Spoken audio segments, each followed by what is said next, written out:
Welcome to the July 2021 Star Wars Canon Update. Last month we got 5 new episodes of The Bad Batch, a new High Republic novel, and 10 new comic issues, so let's dive in.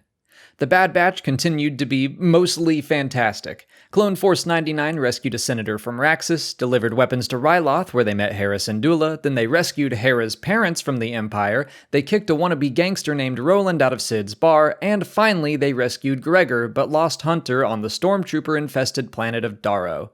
Infested was the only episode that left me a little disappointed because it just felt out of place for the season as a whole, but Rescue on Ryloth was maybe my favorite episode so far. It was a perfect mix of familiar and new characters, it had a lot to say, and it had the most handsome clone trooper ever, Hauser, giving a stirring speech to his brothers and even getting through to them.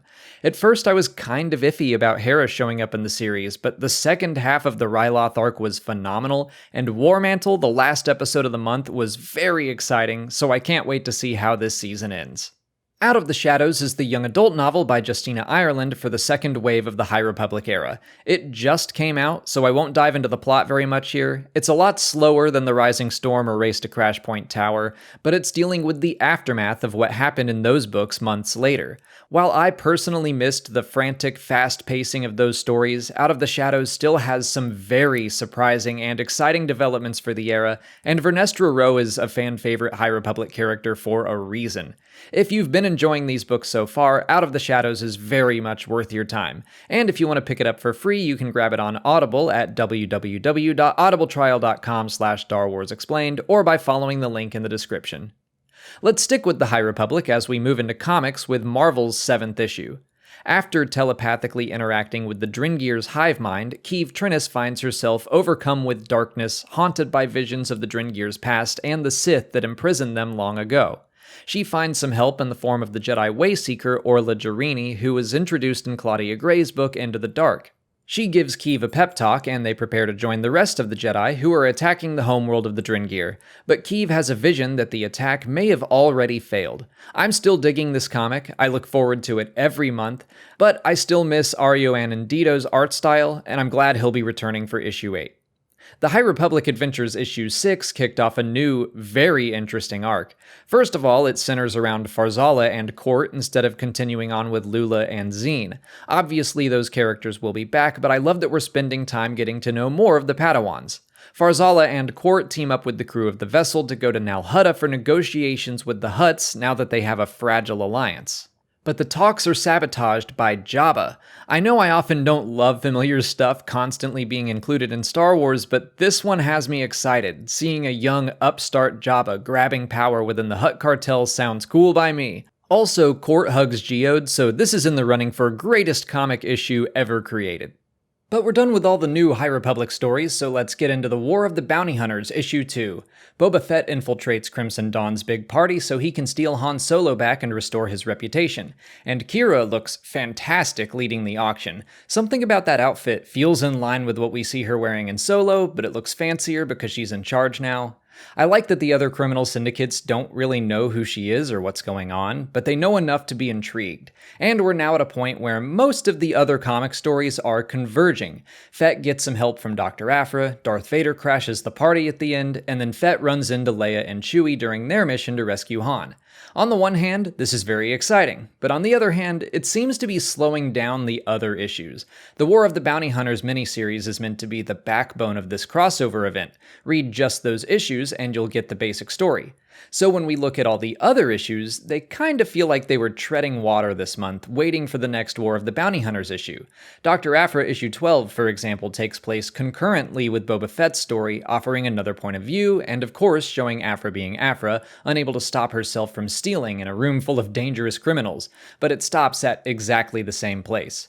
Darth Vader issue 14 was mostly about Sly Moore and her attempts to restore her reputation in the eyes of the Emperor. She was demoted after failing to kill Vader in the Exegol arc, and she wants to work her way back up the ladder, and has decided the best way to do that is to temporarily team up with Vader to secure Han for the Empire.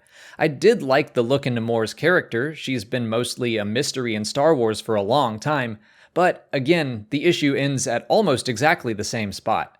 Star Wars issue 15 also told a nearly completely disconnected story from War of the Bounty Hunters, which is fine by the way. All these comics had their own arcs going on before the crossover event began, and I don't want them abandoned.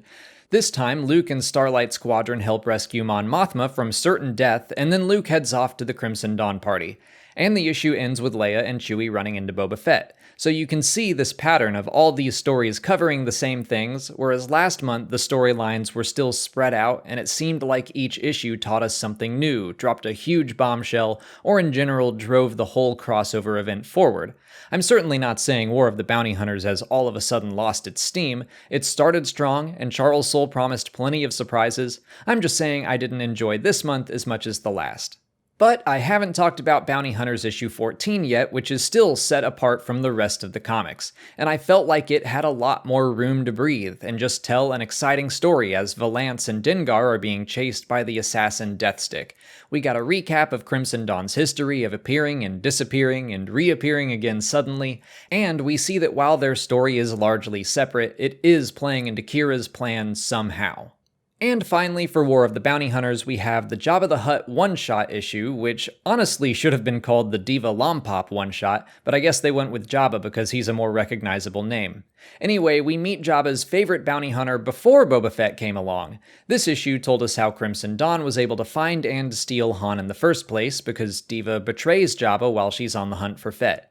We learn that she owes some sort of blood debt to the Hutts from some event long ago. We know Diva will be in the High Republic, so I think we'll figure out what happened there. I liked her as a character. She is sufficiently intimidating considering she eats people, but I also got the feeling this was kind of like an advertisement for events in the High Republic instead of just its own thing. It gave me the same feeling as the movie Iron Man 2, if that makes sense.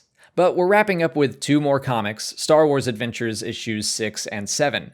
Issue 6 finished up a story about Anakin and Padme resolving a hostage situation on Naboo that was fine. Nothing huge or surprising happened, although I really liked the droid Checker. The second story was about Marchion Ro and the Nile on the Gaze Electric, which gives us our first look at the ship, and we see why they wound up attacking the planet Trimant 4 at the same time as a hyperspace emergence. It was very similar to the High Republic Adventures, which makes sense because it was also written by Daniel Jose Older. I really liked that one.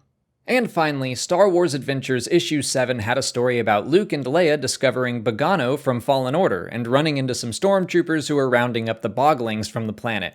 And that was a nice story. I'll take any reference I can get to Fallen Order, and I hope the second part will build to something even greater. The second story was about the Crimson Corsair and his crew, including Kix, the last clone trooper. We haven't heard from him since 2017. And we learned that Sedana Thano is putting together a fleet of old Separatist ships, and the story itself was pretty cool. This was one of the best issues of Star Wars Adventures I can recall. For Story of the Month in July, I'm going with the Bad Batch episode Rescue on Ryloth. Not only was it exciting, but it had something to say and really advanced the story of the clone troopers in general. I think Hauser's actions will ripple out through the rest of the series and change the fate of the clones forever. In August, we're getting the final 2 episodes of the first season of The Bad Batch, a new High Republic audio drama, and 11 new comic issues. And that's going to bring this Canon update to an end. The Canon update will return on September 1st to cover all those new stories. Until then, please like this video, subscribe to the channel to keep up with all these Star Wars stories as they're released, follow us on Twitch, Twitter, Instagram, and Facebook, and consider checking out our Patreon page for even more coverage like video reactions and audio commentaries for The Bad Batch, and our upcoming live Patreon book club for Out of the Shadows. As always, thanks for watching, and may the Force be with you.